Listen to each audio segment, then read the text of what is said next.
अस्सलाम वालेकुम everyone, welcome to my YouTube channel. Previous video में हमने माइटोसिस का प्रोसेस देख लिया था।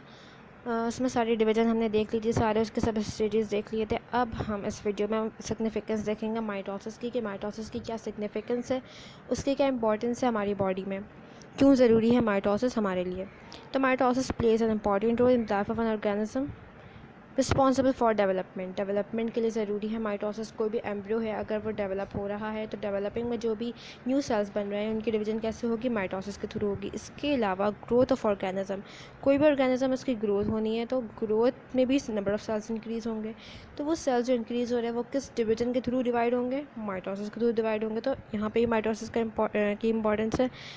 Bye increasing exact number of copies of cells, हमने देखा था कि माइटोसिस में एग्जैक्ट कॉपी बनती थी सेल्स की with the same number of chromosomes. अच्छा, इसके अलावा एसेक्सुअल रिप्रोडक्शन में भी माइटोसिस का रोल है। वेजिटेटिव प्रोपगेशन, ये सारी रिप्रोडक्शन की टाइप्स हैं, तो इसमें भी माइटोसिस इंक्लूड है। इसके अलावा production of new somatic cells कहते हैं बॉडी सेल्स को, जैसे कि ब्लड सेल्स, क्योंकि हमारी बॉडी में हर वक्त सेल्स की डिस्ट्रक्शन हो रही है। जैसे कि हमारे आरबीसीज हैं, रेड ब्लड सेल्स, वो भी क्या है 120 डेज़ वो भी क्या होता है, डिस्ट्रॉय हो जाते हैं।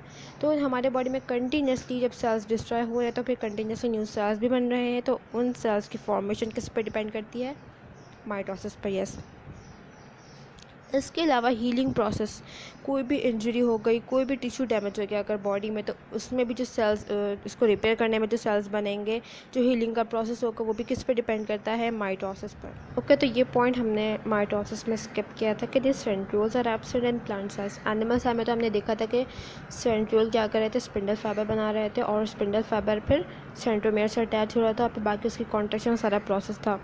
लेकिन प्लांट सेल्स में सेंट्रियोल नहीं है, तो फिर वहाँ पर स्पिंडल फाइबर्स कैसे बनते हैं, तो वहाँ पर स्पिंडल फाइबर की फॉर्मेशन पोल से स्टार्ट होती है, एक स्पेसिफिक जगह से स्टार्ट होती है। स्पिंडल फाइबर वहाँ भी बनते हैं क्योंकि स्पिंडल फाइबर प्रोटीन से बनते हैं, इसलिए प्रोटीन कंबाइन होकर क्या करता है, स्पिंडल फाइबर की फॉर्मेशन करता है। किस जगह से होती है, तो वो पोल से ही होती है, एक ख़ास जगह से ही होती है। सेंट्रल नहीं बनाते, लेकिन उसकी फॉर्मेशन होती है प्लांट सेल में भी। नेक्स्ट पॉइंट जो हमने स्किप किया था वो साइटोकाइनेसिस का था, कि प्लांट में साइटोकाइनेसिस कैसे होती है, सेल प्लेट की फॉर्मेशन से। तो सेल प्लेट क्या है और कैसे बनती है, सेल प्लेट बेसिकली साइटोकाइनेसिस में हेल्प करती है, साइटोप्लाज्म के डिवीजन में हेल्प करती है। और ये बनती कैसे है, हमें पता है कि जो गोल्जी एपरेटस है, सेल ऑर्गेनेल है, और एंडोप्लाज्मिक रेटिकुलम, ये भी क्या है, एक सेल ऑर्गेनेल। इनसे क्या होता है, वेसिकल्स की फॉर्मेशन होती है, वेसिकल्स बनते हैं ना इसमें। तो वेसिकल्स क्या करते हैं, फॉर एग्जांपल ये सेल है, अभी इसमें जो है न्यूक्लियस की डिवीज़न हो चुकी है, लेकिन साइटोप्लाज्म की डिवीज़न नहीं हुई है। अब वो वेसिकल्स सेल के सेंटर में आके, साइटोप्लाज्म के सेंटर में आके डिपॉजिट होना शुरू होता है। और उन वेसिकल्स में क्या होता है, सेल वॉल की जो कंपोजिशन है वो सारे मटेरियल होते हैं उसमें, जैसे कि पैक्टिन है, लिग्निन है, काइटिन वगैरह, ये सारे उसमें चीज़ें होती हैं। अब वो वेसिकल्स आकर सेल की जो साइटोप्लाज्म है उसके सेंटर में डिपॉजिट होना शुरू होते हैं, और फिर इस तरह से सेंटर से स्टार्ट होते होते सेल के एंड तक जाते हैं। और फिर क्या होता है, एक न्यू सेल वॉल बनती है, इस सेल के ऊपर एक न्यू सेल वॉल बनती है इस सेल की, क्योंकि जो वेसिकल्स में जो मटेरियल है वो किसके हैं, वो सेल वॉल बनाने के लिए ही मटेरियल है।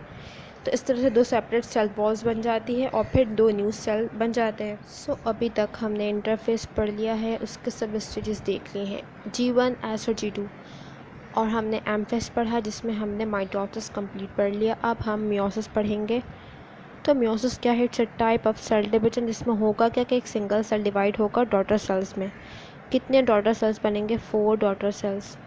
इस तरह से जो नंबर ऑफ क्रोमोसोम्स हैं वो क्या हो जाएंगे, हाफ डॉटर सेल्स में as compare to parent cell.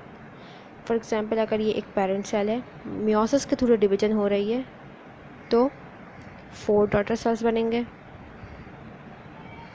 और अगर इसमें नंबर ऑफ़ क्रोमोसोम्स हैं 2n, तो डॉटर सेल्स में कितने क्रोमोसोम्स आएंगे, n नंबर ऑफ़ क्रोमोसोम्स। तो ये डिवीजन क्या कहलाएगी, meiosis. In animal meiosis takes place in germ cells. Animal में मियोसिस कहाँ पर होगी, जर्म सेल्स में। जर्म सेल्स क्या होते हैं, वो सेल्स जो गैमीट्स बनाते हैं। अब गैमीट्स क्या होते हैं, स्पर्म्स एंड एग्स के रिप्रोडक्टिव सेल्स होते हैं गैमीट्स। मेल बॉडी में स्पर्म्स होते हैं और फीमेल में एग्स। तो ये वो सेल्स होते हैं गैमीट्स, वो सेल्स होते हैं जो रिप्रोडक्शन में पार्ट लेते हैं। तो मियोसिस गैमीट्स बनाने में हेल्प करते हैं जर्म सेल्स से। जर्म सेल्स डिवाइड होकर गैमीट्स बनाते हैं। जबकि अगर प्लांट की बात करें तो प्लांट्स में मियोसिस का रोल कहाँ पर है, स्पोर फॉर्मेशन। प्लांट में रिप्रोडक्शन में स्पोर्स पार्ट लेते हैं, तो स्पोर्स की जो फॉर्मेशन है वो किस डिवीजन के थ्रू होगी, मियोसिस के थ्रू। तो अभी तक हमने मियोसिस की डेफिनेशन पढ़ी है। अब हम इससे पहले कि हम इसकी फर्दर प्रोसेस देखें, हम मियोसिस और माइटोसिस में थोड़ा सा डिफरेंस देखते हैं। तो माइटोसिस और मियोसिस में डिफरेंस क्या है तो दोनों सेल डिवीजन, लेकिन माइटोसिस में जो डिवीजन होगी तो कितने सेल्स बनते हैं, 2 सेल्स। जबकि मियोसिस में जब डिवीजन होगी तो कितने सेल्स बनेंगे, 4 सेल्स। इसमें नंबर ऑफ़ क्रोमोसोम सेम रहता है और मियोसिस में नंबर ऑफ़ क्रोमोसोम क्या हो जाता है, हाफ। मियोसिस कहाँ पर होती है, जर्म सेल्स में, और माइटोसिस कहाँ पर होगी, हमारे सोमैटिक सेल्स में, जो हमारे बॉडी सेल्स हैं उसमें। तो ये 3 डिफरेंस है between mitosis and meiosis. Okay, तब हम इवेंट्स ऑफ मियोसिस देखते हैं कि मियोसिस में कौन कौन से इवेंट्स होंगे। Meiosis a series of 2 division. Meiosis को सबसे पहले हमने 2 पार्ट्स में इसको हमने डिवाइड किया है। वन इज़ मियोसिस 1 और दूसरा क्या है, मियोसिस 2।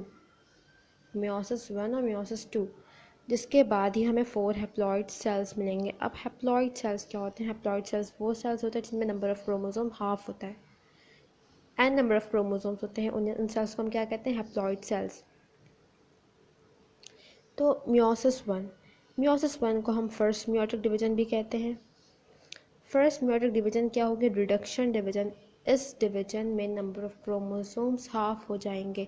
तो मियोसिस 1 और मियोसिस 2 में से किस डिवीजन में नंबर ऑफ़ क्रोमोसोम्स हाफ होंगे, किस फेस में रिडक्शन होगी क्रोमोसोम्स की, तो वो कौन सा फेस है, मियोसिस 1, जिसमें number of chromosomes reduce to half हो जाएंगे। Meiosis 1 consist of prophase 1, metaphase 1, anaphase 1 and telophase 1। इसके जो स्टेजेस हैं उनके नाम बिल्कुल सिमिलर है माइटोसिस से, लेकिन इसके आगे देखें 1 लगा हुआ है। 1 का मतलब क्या है कि ये प्रोफेज है मियोसिस 1 का। इसी तरह से मेटाफेज 1 मेटाफेज है, लेकिन किसका, मियोसिस 1 का मेटाफेज। इसी तरह से एनाफेज भी है और telophase 1। So now prophase 1, it consist of the longest phase of meiosis. Prophase 1 क्या है, मियोसिस का लॉन्गेस्ट फेज है। इस फेज में मेजर चेंजेस आएंगी और ये फेज मियोसिस को माइटोसिस से डिफर करता है। इट कैन बी सब डिवाइडेड इनटू फॉलोइंग सब स्टेजेस। हम प्रोफेज 1 को फर्दर कुछ सब स्टेजेस में इसको डिवाइड करते हैं, जैसे कि लिप्टोटीन, साइगोटीन, पैकेटीन, डिप्लोटीन एंड डाइकेनासिस। ये सारे सब स्टेजेस हैं प्रोफेज 1 की। अब हम 1 बाय 1 सबको डिस्कस करेंगे। सो फर्स्ट सब स्टेज क्या है, लिप्टोटीन। इस स्टेज में होगा क्या, अभी तक सेल में क्या हो चुका है, इंटरफेस हो चुका है G1S और G2 फेस। अभी तक जो क्रोमैटिन मटेरियल है सेल का वो किस तरह से है, सेल में क्रोमैटिन नेटवर्क की तरह। अब लिप्टोटीन में क्या होगा, ये क्रोमैटिन नेटवर्क ब्रेक होगा और लॉन्ग थिन बीडी थ्रेड बनेंगे। क्रोमोसोम की अपीयरेंस यहाँ पे स्टार्ट होगी। इनको हम क्या कहेंगे, लिप्टोटीन। ईच थ्रेड, जो एक थ्रेड है, हैज़ 2 मॉर्फोलॉजिकली सिमिलर लिप्टीन।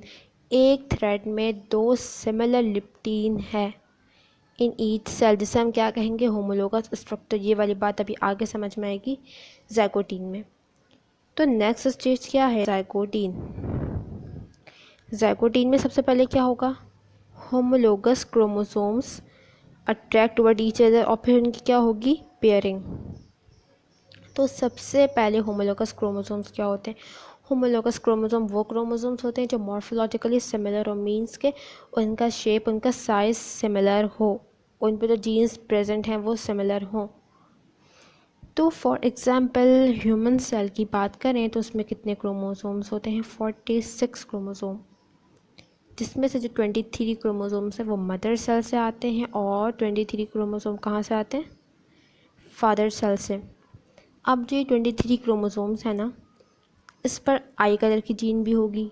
23 क्रोमोसोम है, कोई एक स्पेसिफिक क्रोमोसोम है जिस पर आई कलर की जीन लोकेट है, किसी क्रोमोसोम पे हेयर कलर की जीन लोकेट है, किसी पे हाइट है, किसी पे स्किन कलर। तो इसी तरह से फादर से जो क्रोमोसोम्स आए हैं 23, उन पर भी।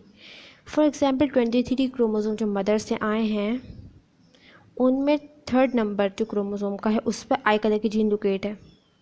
तो इसी तरह से जो फादर से 23 क्रोमोसोम आए हैं उन पर भी जो 3rd नंबर का क्रोमोसोम है उस पर आई कलर की जीन लोकेट है। तो ये दोनों क्रोमोसोम्स क्या होंगे, होमोलोगस क्रोमोसोम, क्योंकि उन पर जो जीन लोकेट है वो सेम जीन है, सेम कैरेक्टर के जीन हैं। इसी तरह इन दो क्रोमोसोम को हम क्या बोलेंगे, होमोलोगस क्रोमोसोम। अब इसी तरह इन 23 पेयर जो मदर से आया है उस पर हाइट की जीन लोकेट है, और फादर से जो क्रोमोसोम जिस पर हाइट की जीन लोकेट है उनको दोनों को हम क्या कहेंगे, होमोलोगस क्रोमोसोम्स। तो ये वो क्रोमोसोम है जो मॉर्फोलॉजिकली सिमिलर है, जिन पर सेम जीन लोकेट हो। तो अब ज़ाइगोटीन में होगा क्या, homologous chromosome which come from mother by ovum, वो होमोलोगस क्रोमोसोम जो मदर से आए हैं और जो फादर से आए हैं उनकी पेयरिंग होगी, वो एक दूसरे के करीब आएंगे और फिर उनकी पेयरिंग होगी। तो इस प्रोसेस को हम क्या कहते हैं, साइनेप्सिस। साइनेप्सिस क्या है, pairing of homologous chromosome. For example ये क्रोमोसोम नंबर 3 है जो कि मदर से आया है, और ये क्रोमोसोम नंबर 3 है जो फादर से आया है। दोनों क्या है, होमोलोगस क्रोमोसोम्स। अब इनकी होगी पेयरिंग, तो ये क्या कराएगा, प्रोसेस साइनेप्सिस। और जो पेयर्ड होमोलोगस क्रोमोसोम बना है इसको हम क्या कहेंगे, बाइवैलेंट।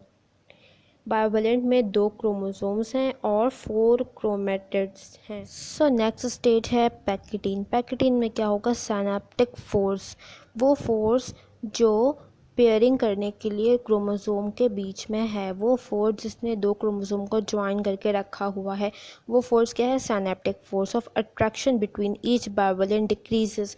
अब वो फोर्स क्या होगी, डिक्रीज होना स्टार्ट होगी एंड द क्रोमोसोम अनकॉइल, और क्रोमोसोम क्या होंगे, अनकॉइल होना शुरू होगा और सेपरेट।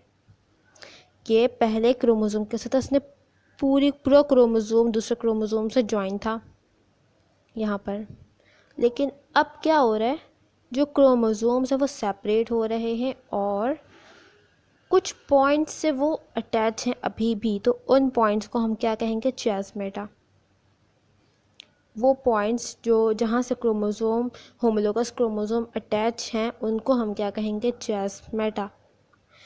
इसके बाद each homologous chromosome split longitudinally, जो क्रोमोसोम सेपरेट होंगे वो लॉन्गिट्यूडनली होंगे।